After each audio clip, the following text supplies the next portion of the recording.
Halo teman-teman Binusian, pada video pembelajaran kali ini kita akan membahas tentang pengantar psikodiagnostik. Pengantar psikodiagnostik dibagi menjadi beberapa, seperti kali ini yang akan kita bahas adalah sejarah dari tes psikologi. Tujuan pembelajaran kali ini, kalian diharapkan untuk dapat menjelaskan sejarah dari tes psikologi. Nah, pertama-tama kita akan membahas bentuk-bentuk dari tes. Sejarah tes psikologi adalah sebuah kisah menarik yang memiliki banyak relevansi dengan praktek-praktek di masa kini. Nah, bentuk-bentuk dasar tes itu berada di Cina pada tahun 2200 sebelum Masehi, yang tujuannya untuk mencocokkan pegawai dan pekerjaannya atau jabatannya. Kaisar Cina memerintahkan para pejabatnya untuk diuji setiap 3 tahun untuk menentukan kelayakan mereka atas suatu jabatan. Nah, tes semacam ini dimodifikasi dan diperbaiki sama beradab-adab sehingga menjadi ujian tertulis yang diperkenalkan pada masa dinasti Han. Dan ada 5 topik yang dites, yaitu hukum perdata, masalah-masalah militer, pertanian, pajak, dan geografi. Setelah diadakannya tes, ada berbagai macam tahap tes sehingga pegawai-pegawai di sana bisa lulus. Ada kriteria seleksi yang relevan, salah satunya dalam ujian tertulis, keindahan tulisan yang diberi bobot sangat tinggi. Karena ciri-ciri bentuk tulisan Cina yang sangat bergaya, keahlian menulis yang baik tidak diragukan lagi.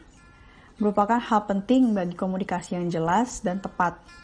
Karena itu, keahlian menulis mungkin merupakan alat prediksi yang relevan bagi kesesuaian dalam pekerjaan pelayanan sipil.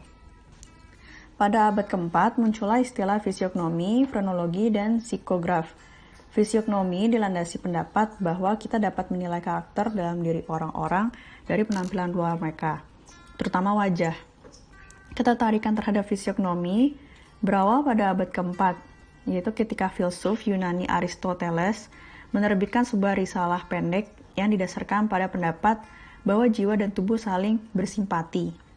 Pada intinya, Aristoteles berargumen bahwa perubahan-perubahan dalam jiwa seseorang atau karakter dalam diri dapat mempengaruhi penampilan tubuh dan begitu juga sebaliknya. Contohnya rambut yang terurai tanpa mengikal jika berkulit terang, kurus, dan halus menandakan seorang pria yang secara alami penakut, lemah, dan tidak berbahaya. Beda lagi jika ada seorang pria dengan rambut yang mekar, tebal, dan pendek, menandakan bahwa ia seorang yang penuh tipu daya, suka menunjukkan dirinya, serta nafsu pada kecantikan.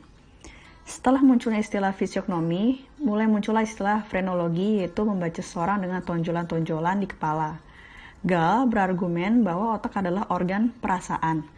Asumsi yang masuk akal ini, yang namun tidak benar, membuat Gall dan para pengikutnya dapat mengetahui apakah seorang individu adalah orang yang penuh kasih, pendiam, penuh harapan, suka berkelahi dengan melihat tonjolan-tonjolan tulang tengkorak di kepala. Lavery mengembangkan mesin rakitan yang disebut psikograf. Psikograf yaitu yang mengukur kecakapan mental dan mendeskripsikan kepribadian, dan era psikograf ini berakhir pada tahun 1930-an. Kemudian, pada akhir tahun 1800-an di Eropa, kontinental dan Inggris Raya, berkembangnya psikologi eksperimen dan kemampuan manusia dites di laboratorium. Dan pada saat itu, ada kepercayaan bahwa pemikiran tanpa gambaran. Tetapi ada juga yang percaya bahwa peristiwa mental semacam itu mustahil. Selain dari itu, pada tahun 1832 sampai 1920, Wilhelm Wundt diberikan penghargaan karena telah membangun laboratorium psikologi pertama dan telah mengukur proses-proses mental bertahun-tahun sebelumnya. Alat tersebut berupa alat pengukur pikiran yang cara digunakannya sebuah pendulum yang diberikan ukuran dengan jarum-jarum yang ditancapkan menonjol pada setiap sisi. Pendulum tersebut akan berayun bolak-balik dan memukul lonceng-lonceng dengan jarum-jarumnya. Tugas pengamat adalah mencatat posisi pendulum ketika bel berbunyi. Guna dengan melakukan cara ini adalah Wundt berpikir bahwa perbedaan antara posisi pendulum yang diamati dan posisi aktualnya akan menghasilkan suatu cara untuk mengetahui kecepatan berpikir si pengamat. Galton meyakini bahwa semua hal bisa diukur. Galton juga menciptakan teknik mengukur kecantikan, kepribadian, kebosanan terhadap perkuliahan, dan kekuatan doa untuk menyebutkan sedikit dari upaya-upayanya yang telah didata secara sangat rinci oleh penulis biografinya. Selain dari itu, Boring menganggap inquiries sebagai awal dari gerakan tes mental dan lahirnya psikologi ilmiah atas perbedaan individual. Galton meminjam prosedur psikologi yang memakan banyak waktu yang dipraktikkan oleh Wundt dan yang lainnya di benua Eropa serta mengadaptasinya menjadi serangkaian alat ukur sensori motor yang sederhana dan cepat. Dengan demikian, ia melanjutkan tradisi tes mental melalui instrumen kuningan, namun dengan satu perbedaan penting, prosedur-prosedurnya jauh lebih sesuai dengan pengumpulan data tepat waktu pada ratusan bahkan ribuan subjek. Tes dan pengukuran melibatkan wilayah fisik dan perilaku. Ciri-ciri fisik yang diukur antara lain adalah tinggi, berat, panjang kepala, lebar kepala, jangkauan tangan, panjang jari tengah, dan panjang lengan bawah. Tes-tes perilaku termasuk kekuatan remasan tangan yang diukur dengan dynanometer, kapasitas vital paru-paru yang diukur dengan spirometer, ketajaman visual, nada tertinggi yang dapat didengar, kecepatan meniup, dan waktu reaksi terhadap stimulus visual maupun pendengaran. Dan pada akhirnya, upaya-upaya Galton untuk mengukur inteligensi dengan mengukur waktu reaksi dan pembedaan sensori terbukti tidak membuahkan hasil. Cattell menerima dukungan dari Galton atas penelitiannya tentang perbedaan-perbedaan individual. Cattell juga melanjutkan penelitiannya tentang perbedaan-perbedaan individual. Cattell mengembangkan serangkaian tes yang sebagian besar merupakan kelanjutan serta penambahan dari rangkaian tes Galton. Cattell menciptakan istilah tes mental dalam makalahnya yang terkenal yang berjudul Mental Test and Measurement. Makalah tersebut menggambarkan program penelitiannya yang merinci 10 tes mental yang ia usulkan untuk digunakan bagi masyarakat umum. Contohnya seperti kekuatan remasan tangan yang diukur dengan menggunakan dynamometer ataupun waktu untuk menyebutkan warna. Selain dari itu, Wissler mengumpulkan skor tes mental dan nilai akademik atas lebih dari 300 mahasiswa di Columbia University dan Barnard College. Tujuannya adalah untuk menunjukkan bahwa hasil tes dapat memprediksi prestasi akademik. Hal yang menghancurkan gerakan tes instrumen kuningan adalah korelasi yang sangat kecil di antara tes-tes mental itu sendiri.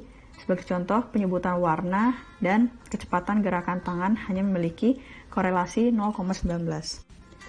O. Edward Sequin, murid dari Escoro, membantu membangun suatu humanisme baru terhadap mereka yang memiliki retardasi mental bersama J.M.G. Itard, yang terkenal dengan usahanya selama 5 tahun untuk melatih anak liar dari Aveyron, seorang anak liar yang hidup di hutan selama 11 atau 12 tahun pertama hidupnya. Sequin meminjam teknik-teknik yang digunakan Itard untuk mengembangkan program pendidikan bagi orang-orang dengan retardasi mental. Akhirnya, pada tahun 1838, Sequin mendirikan kelas eksperimen untuk orang-orang semacam itu. Ia juga membuat buku berisikan tentang perlakuan bagi retardasi mental dengan pendekatan modern yang bisa disebut sekarang dengan modifikasi perilaku.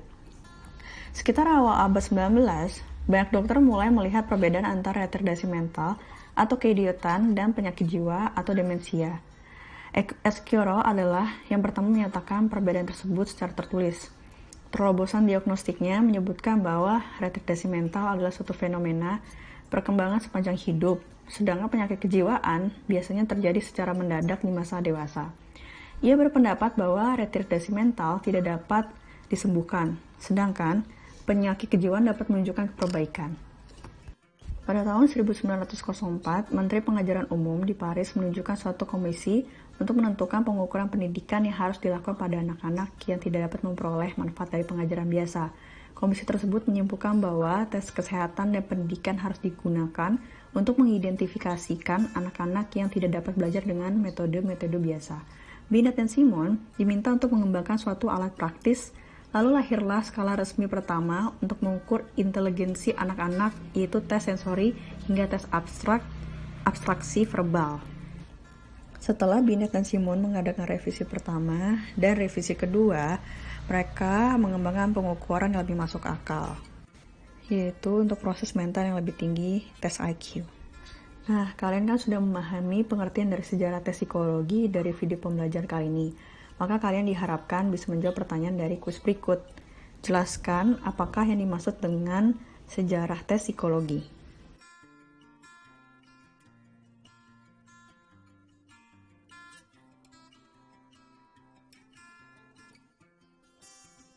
Sekian dan terima kasih.